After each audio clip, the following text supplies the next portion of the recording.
Let's face it, this is really all about Donald Trump.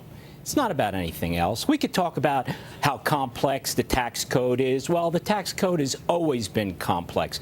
This is specifically about Donald Trump. And if you take a look at what the New York Times is saying specifically, they're leading into saying Donald Trump hasn't paid taxes for 18 years. They don't know if that's true. Now, if you want to go out and lose $1 billion in order to get a benefit, a tax benefit, I don't think that's what Trump had in mind. Warren Buffett was famous for making the comment that he is actually in a lower tax bracket than his secretary. Well, there's a reason for that. It's because Warren Buffett isn't paying taxes based upon ordinary income.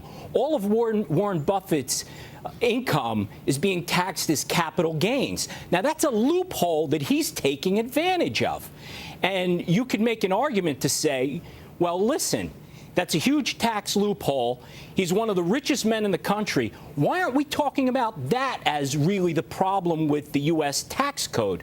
But we're not. We're talking about Donald Trump. He's a lightning rod for this stuff. So that's why we're doing this. That is possible, Neil, but let's go with this. Donald Trump has billions and billions and billions of dollars. How do we know he had a $900 million loss in 1995, and in 1996 he had $1 billion of income, and it was wiped out at that point? We don't know that. So I believe that people are really making a lot of assumptions where you don't have the tax returns, so you just don't know. Yeah, there's no question about it. It's about how large that number is. It's not 90,000. It's $900 million. Right.